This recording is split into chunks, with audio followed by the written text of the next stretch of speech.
Hi, everyone. Welcome to our third week of Cooking Matters Live on YouTube.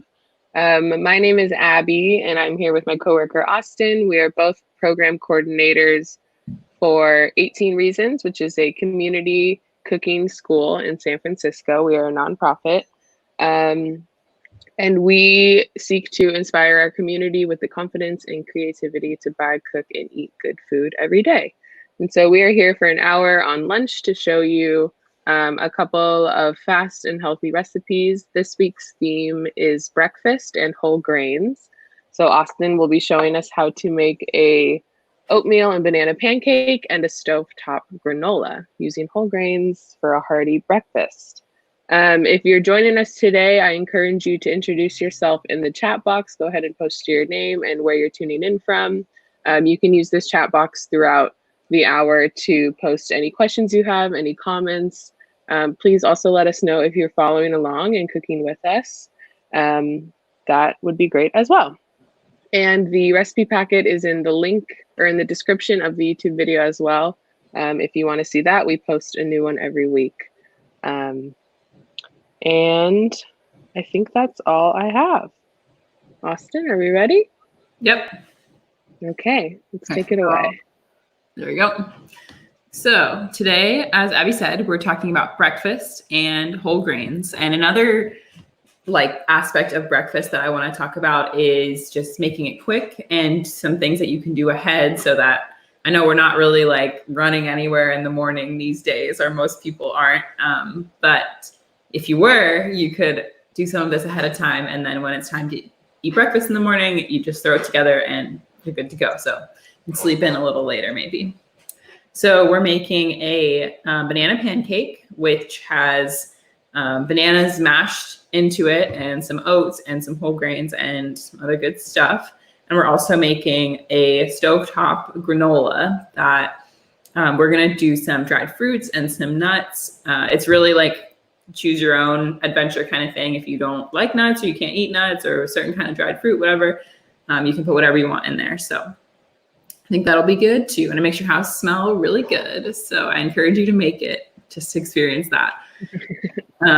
So before we get started, actually, I'll talk about whole grains as we go, because I don't want to just sit here and talk at you while I'm not doing anything.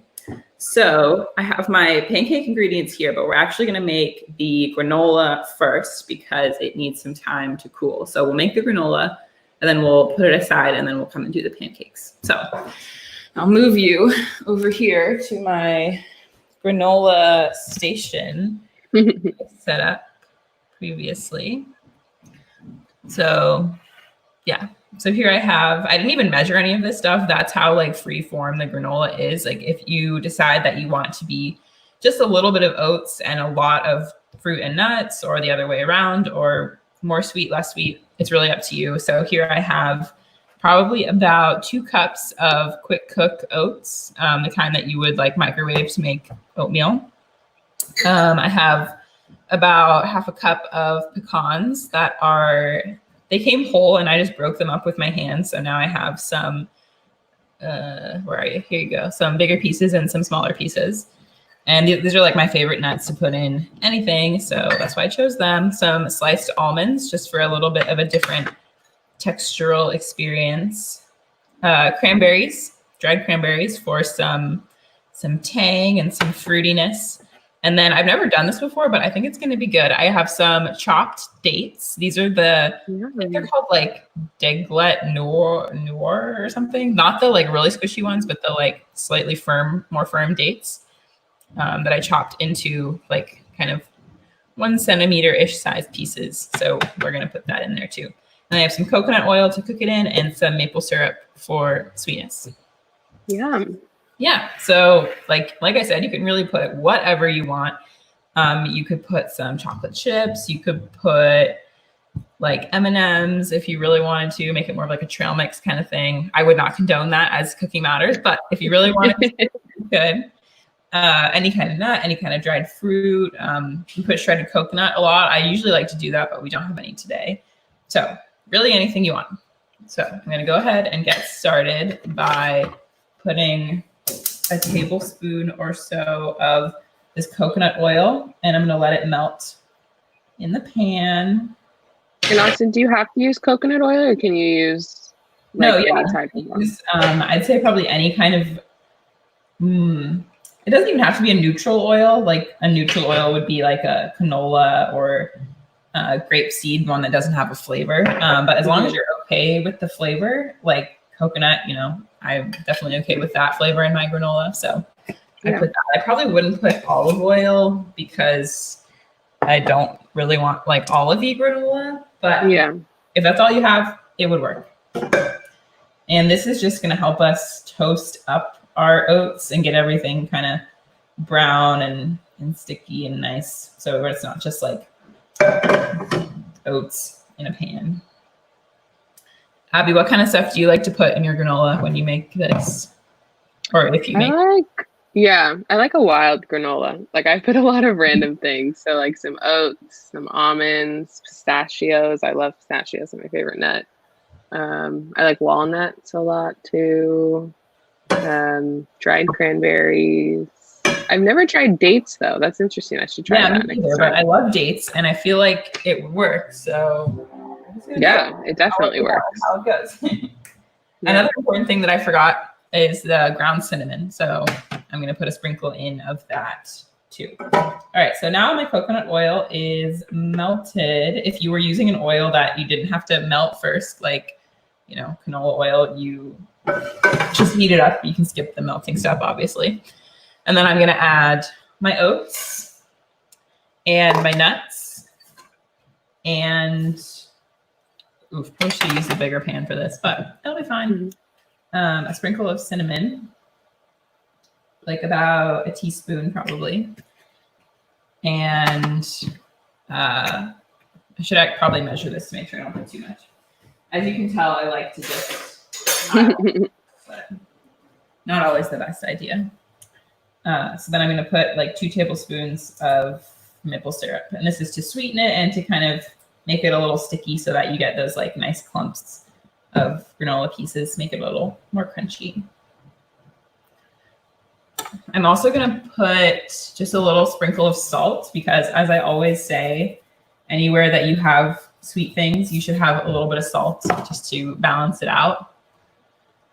And I think that is it for now. And then I'm just going to mix it around. And once I do that, I'll move the computer over so that you guys can see what's going on. And this stuff is really just to toast the nuts, like how we did the toasted nuts for the salad last week. This is like same idea, but now we have nuts and our oats. I'm gonna put it on like medium heat and we'll see how that goes. So hold on, I'm gonna move this stuff and move this. Yeah. Beautiful. Yep. So it already smells super good because of the cinnamon and the nuts. I feel like how much you're making right now would be very expensive if you were to buy it at a grocery store. So making your own homemade granola is so expensive, so much cheaper than buying pre-made granola. Yes, true. And I bought this humongous thing of oats for like $3. So if I really wanted to, I could have granola for like the whole neighborhood. You could. And it's also good to give as gifts. I do that a lot.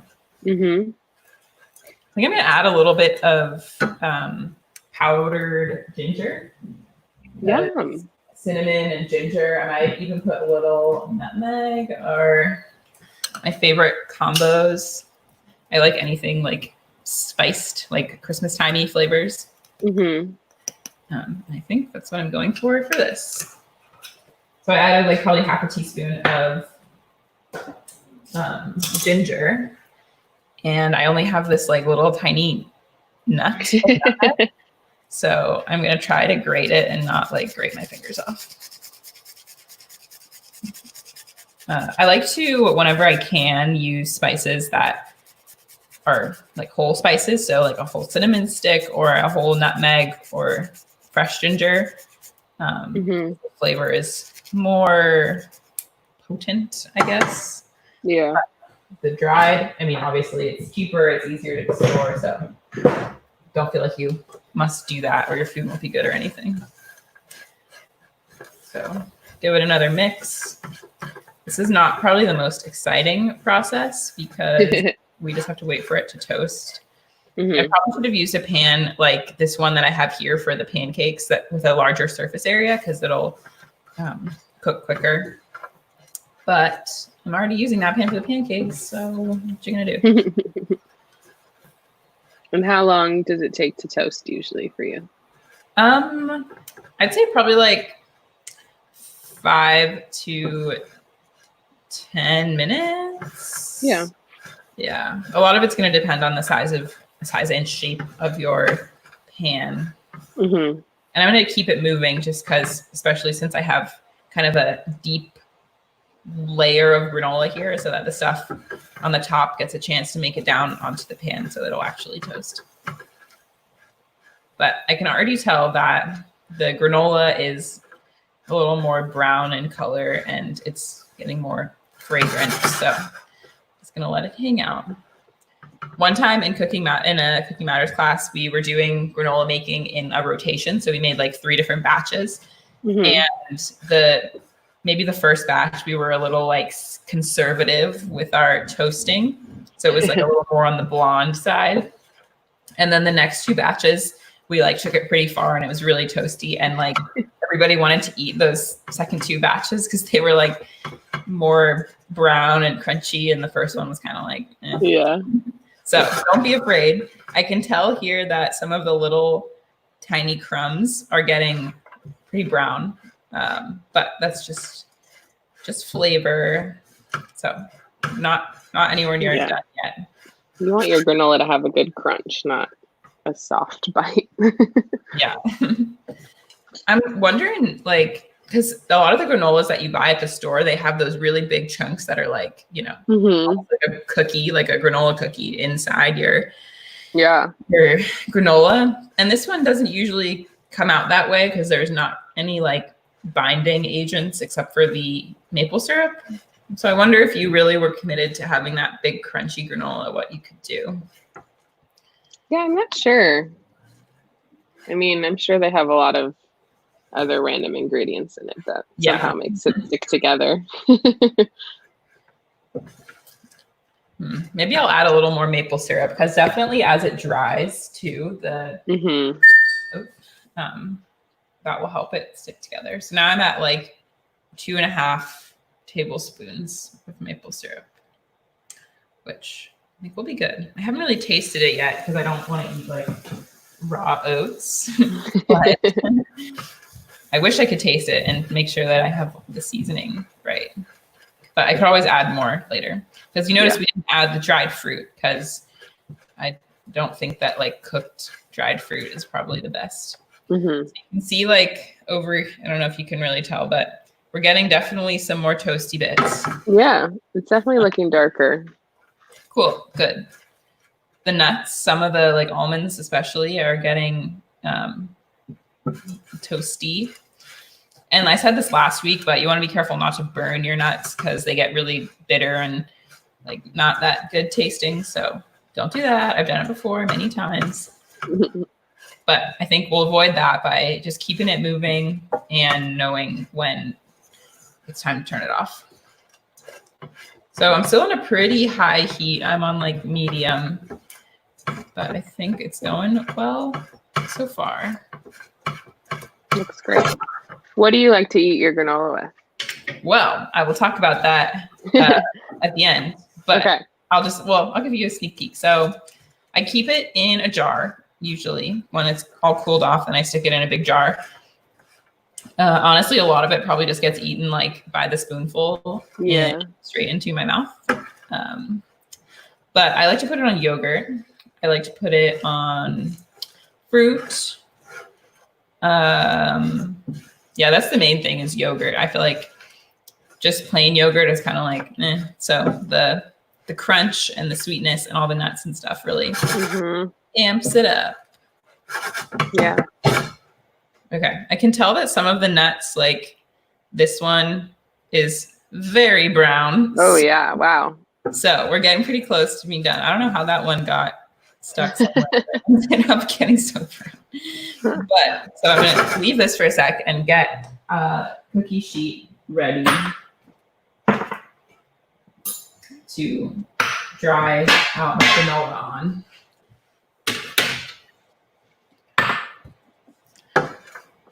Okay, it smells really fragrant, like toasted nuts. I bet it smells delicious. Yes, yes, yes, yes. Whenever we would make this in like a room where other stuff was happening for Cooking Matters, people would come over and be like, "What are you cooking? Like, what is that?" Okay, so the heat's still on because I'm gonna try and toast it a little bit more, but I'm gonna go ahead and add my date pieces and my cranberry pieces and mix it in. I think maybe warming them up a little bit will, I don't know, to merge with my oats. I see we've got some people in the comments. That's fun. If you have any questions or you want to talk about what you like to put in your own granola, I'd love to hear any ideas. Yeah, we have someone from Rodeo and Rose from Pittsburgh. I was thinking that if you wanted to, I was thinking about chocolate chips, and you could add them at the end. So it's like sort of a trail mix where they're just chunks of chocolate chips in your granola. Or if you wanted to, you could add it now and mix it in so that there's like chocolate coating your granola. If you like double down on the chocolate. Once again, can't fully condone that as a cooking thing, but I'm sure it would still be good. And if it'll get you to eat the whole grains and stuff in the granola, do it. Exactly. If you need a little bit of chocolate to eat whole grains, that's okay. Okay, I'm gonna call it, I think. The nuts are great. Toasty. It looks brown. Hopefully you guys can see all my chunks. I'm happy that the pecans were pretty big because it'll keep it nice and chunky. Okay, and then I'm gonna spread it out as thinly as I can on this cookie sheet. I didn't oil it or anything. It doesn't really need it. And this is to cool it. And I think by laying it flat and letting it cool like this, hopefully we'll get some more of the chunky granola bits that we were talking about. Nice. Oh, go ahead. No. I didn't say anything. I was going to say, if you're not into the chunkiness, if you'd rather have more of just like a oat texture, you can just break it up if you have any chunks in. It'll be nice and small. Okay, so I'm just going to put this aside. And by that, I mean, I'm going to leave it right here. And then we'll go and start making our pancakes. Yummy. So taking you back over here. Let me clean up a little bit because you always want to clean as you go, right? Just putting stuff in the sink so I don't have to deal with it later. Okay. So banana pancake time. I'll show you what I have and then we'll talk about it a little bit. So I have here 1/2 cup of whole wheat flour, 1/4 cup of the all-purpose. So you can see the differentiation there. That's the whole wheat and there's the white. And then I have 1/4 cup of oats. And I have 2 bananas here that I already mashed. And I'll show you how I did that with the 3rd banana. 3 eggs, a teaspoon of baking powder for our lift in our pancakes, and a little bit of salt. Because like I said, whenever you have sweet, you want salt. In this case, the sweet is coming from the banana. So let's start. We'll talk about whole grains. Like I already showed you the differentiation here. So you can tell definitely that the whole wheat is a little more brown, a little more like coarse. There's little speckles of the darker brown there. So that's the whole wheat. And then this is the all-purpose. And I have the same thing here. I think it was easier to tell in the the right is whole wheat and the left is all-purpose. Yeah. So the difference between a whole wheat and an all-purpose is that in whole grain anything, like whole grain cereal, whole grain bread, It's made with the different parts of the grain. I wish I had like a diagram here so I could show you the different parts of the grain, but there's like the germ, which is like a little tiny speck in the center of the grain, and then the endosperm, which is like around that, and then the outside is the bran. So there's like the husk, the meaty part, and then the little endosperm. And in all-purpose flour, they've taken out everything but the germ. No, the endosperm. I'm getting my parts mixed up now. But they've taken out most of the parts so that all you're left with is kind of the meaty part. Whereas in the whole wheat, they leave the husk and the little center. So that's why we have a slightly darker color, and there's more nutrients in the bran and the endosperm. So whenever we can, we want to go for whole wheat because it's more nutritious and it's less processed. It does affect like if you're baking with it, you want to take into consideration that you're using whole wheat flour. It's not always like a 1-to-1. I think it's mostly because the whole wheat flour absorbs more water for some reason, for some sciencey reason. I couldn't really tell you why, but so that's why you can try and substitute 1-to-1, but I think you might have to add more liquid or just play around with it. Or you can do some research online and see what's going to work best for you. So here we have a 50% ratio of the whole wheat, 25% all-purpose, and then 25% oats for 100%. And now I'm just going to mess that up a little bit by putting a few extra tablespoons of flour. But it'll be fine. So that's our dry ingredients. I'll start by mixing up our dry ingredients in this bowl. So we have our 2 flours and our oats going in, and then 1 teaspoon of baking powder, which when it reacts with the moisture of our bananas and our eggs and also the heat of the pan, it'll give us that lift to make nice and fluffy pancakes, and some salt. So that's our dry ingredients. Oops, I forgot a whisk. So we'll just mix this together just to get it combined and make sure that our two different kinds of flours are combined in there with the oats. You could definitely put more oats than I did.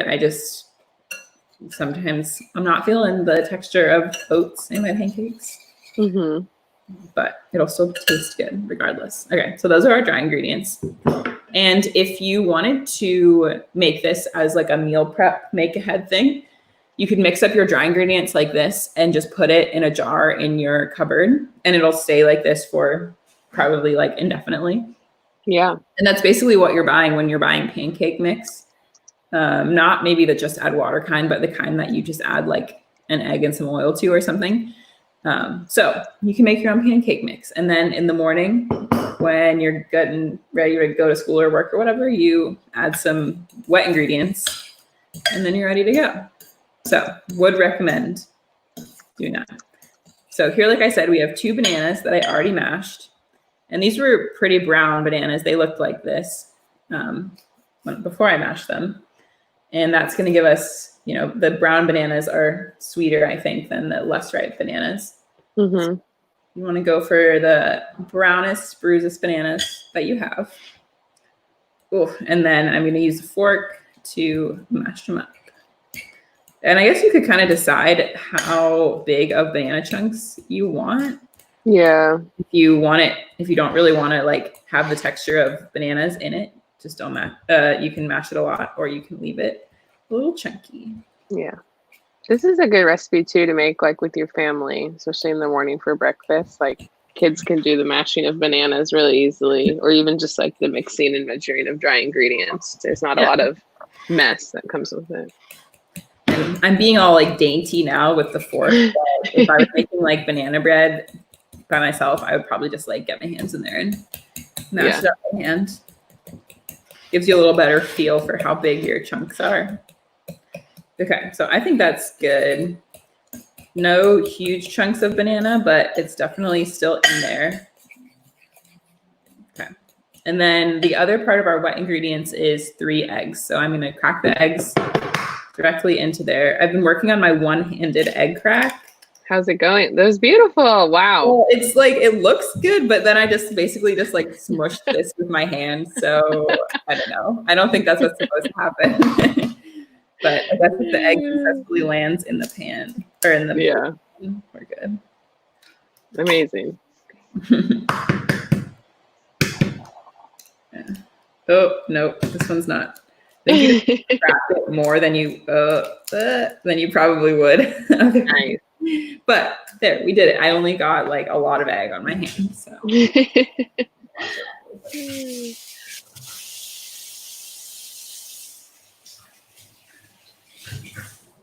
So right now we're just mixing our wet ingredients, right? So this is just the eggs and the banana. I think the recipe says to beat them separately and then mix it in with the banana, but I don't want to wash an extra bowl. So I just beat them perfectly well here. And now I'll mix them in with the banana. I might even add some cinnamon or something. So, you know, I'm obsessed with spiced things. So I feel like it would be good because the flavoring in this is just the banana. But I feel like I could use some cinnamon. You could probably even add some peanut butter. I love peanut butter banana flavor together. Yeah, that'd be delicious. Or even at the end on top, you could just smear some. Oh, okay. I got my cinnamon from I was using for pancakes. I'm going to add it to the dry ingredients and then give it a little whisk. Another thing you could add to your homemade pancake mix. Okay, so now I have my dry and my wet. And because we have the baking powder in the dry, you want to keep them separate until you're pretty much ready to cook. Because if you add the wet ingredients and then you start to get that chemical reaction and the fizz starts happening in your batter and you let it sit, the bubbles will just fly away. And then you lost all that great power of the baking soda. So I'm pretty much ready to cook now. So I'm going to dump this in here. And I might need to tweak it a little bit if I feel like my batter is too dry or too wet, because things like the size of your banana and your egg will obviously determine, you know, how much wet ingredients you have. So we'll see what it looks like. And then I might add some water or milk or even another egg if I feel like I need it. Yeah, it's looking a little maybe on the, well, yeah, I think it's looking a little on the dry side.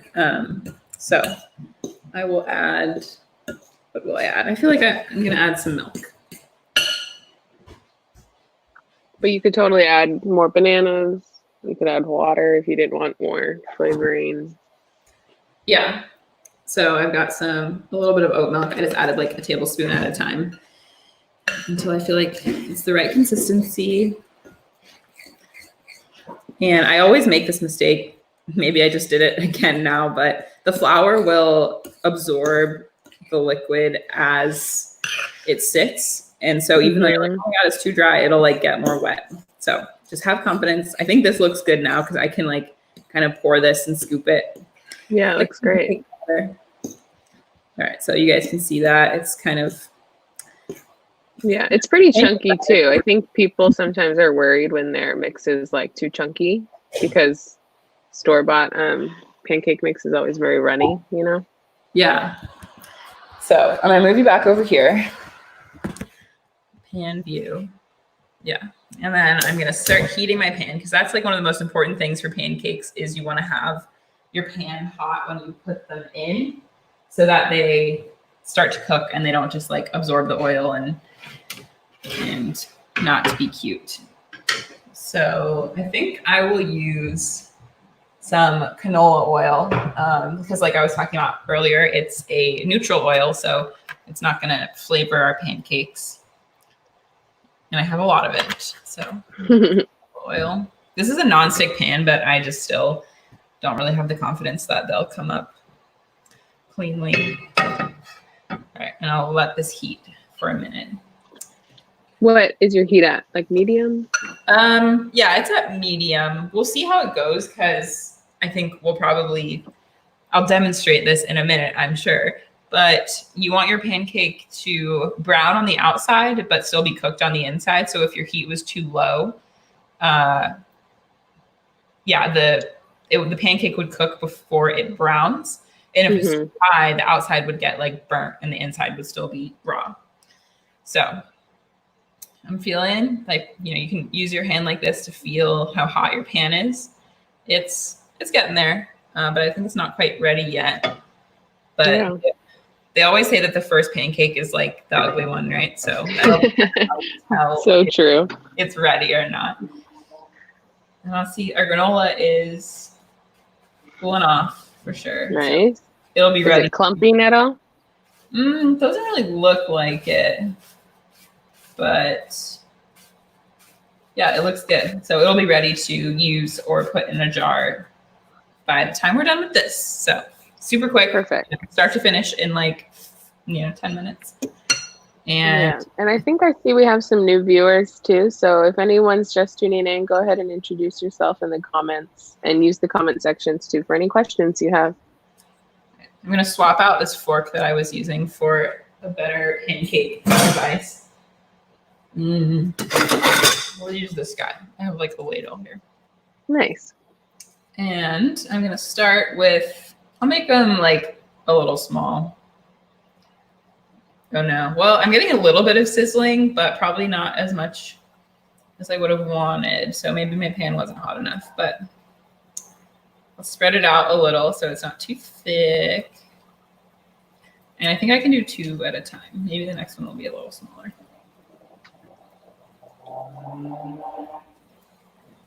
And I think the batter could even be thinner, so that you just like spoon it right in there and it'll form its own pancake. But we'll see how this goes. Maybe sometimes when the batter is too runny, you end up with really thin pancakes, and I like them a little like fluffier. So we'll just see how it goes.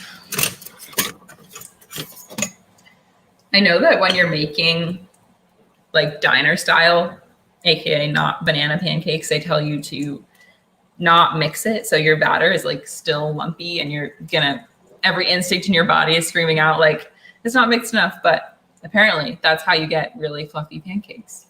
Interesting. So, top tip. Don't overmix your batter. Yes. I think I am going to add a little, I don't know. We'll see how the first one goes. I want to add more liquid, but I'm going to try to resist and just see how it goes. Because I can see that I have some little bubbles coming up. I was worried that if the batter was too thick, the bubbles weren't going to want to pop through the top layer. And that's how you start to, when it's ready to flip is when bubbles pop and then stay open. So right now I have some that are popping open, but then just closing back up again because the batter is not ready yet. I don't know if you guys can really see that. Yeah, I can see that little tiny bubble kind of stayed open a little. I wish the lighting wasn't so like harsh. Is that better? Oh yeah, that's better. Okay, cool. So we have some bubbles.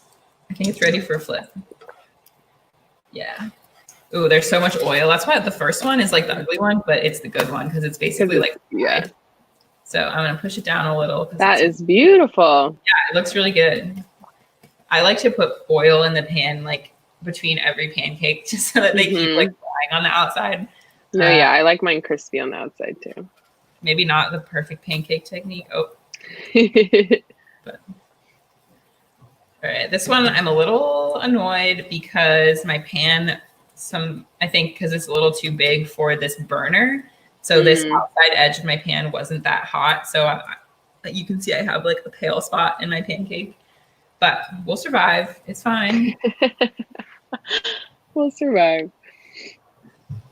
To get a big plate to put my finished pancakes on. I think I'm going to put a third one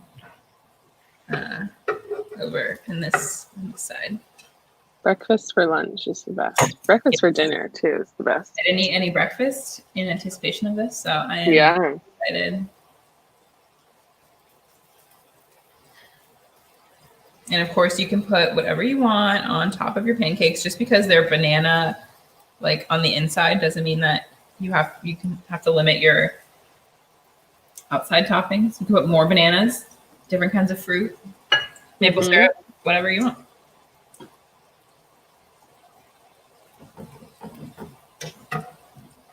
Do you have a favorite like way of dressing up your pancakes, Abby? I don't know. For the most part, I'm kind of a boring pancake person. Like I really just like butter and syrup, like a plain nice pancake. But if I'm feeling fancy, I'll usually make like the berry compote. So just putting some like sugar and water with some frozen berries and letting it simmer a little, and it gets nice and syrupy and gooey, and I'll just pour that over it. But that's if I'm feeling fancy. Yeah, the berry compote recipe, highly recommend. I'm sure there's ones online that are similar enough. It's so easy too. Okay, I think this pancake is ready-ish. So nice. You're a good pancake flipper. Oh, thank you. This big old pan makes it easy, and having the right, Yeah, that spatula's nice. I don't know, like at diners, they always get like a beautifully uniform roundness over the whole thing. Perfect. Yeah. And I don't know how they do it. So mine are a little, splotchy. They've had practice. They're abstract. Okay, this one is very done on this side. So maybe that means, it could mean that my pan is too hot, but I think it's cooked in the middle. So I'm going to say that I have my pan at the right temperature. We'll turn it down just a little bit. Okay, I'll put one more in, and then I'll just do the rest after we talk to not bore you with many. That was me. Yesterday I had a class and we were making quesadillas. I was like, I don't want to bore you just constantly making all my quesadillas. But I ended up taking, we made the veggie and black bean quesadillas, and I ended up taking the filling, and I added more things to it. And I added like jalapenos and peppers, and I made enchiladas, veggie enchiladas, and they turned out so yummy. So what kind of tortillas did you use? We had that big discussion about what the perfect tortilla was when we made the quesadillas a few weeks ago. We did, and I used corn. I think I might be changed. And we also gave out grocery bags, and so I gave everyone corn too, and so I hope they enjoyed it. Like small ones, the little taco size, or like big ones? No, it's just like the normal sized corn. Okay, I think these pancakes are looking pretty good. So now I just have this one little guy that I stuck in here that is not ready to flip. But in the meantime, let's see what's going on with our granola. Yeah. See if I tilt you up, you can see granola over here. So it's cool to the touch. So it is ready to be put into a jar or whatever if you want to do that. I am going to make myself a little parfait. So I'll do it over here. But first, flip this guy. Nice. So my pan is a little too hot because they're getting pretty brown. So I'll turn it down a little bit. Still going to taste good, but a little brown. So I have some yogurt that I'm going to put in the bottom of my bowl. Just, however much you're feeling. I put like a quarter cup or so. And then, do you think I should do berries and then granola, or granola and then berries? I think berries first. Okay, yeah. I have a bunch of peaches too. Ooh. This weekend, but I don't have any cut, so I'll put that on after we talk. Yummy. Ooh, if you wanted to, you could, like we were talking about, make a little compote with the berries. It works with fresh as well as frozen. But just put some berries on. And then I will put, I already used my spoon, darn it. Get a new spoon.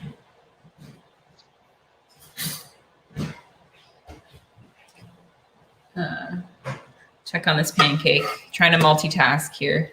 Okay, yeah, this one's done too. So now I have a little like short stack pancakes. I'll put the prettiest one on top so that it looks good.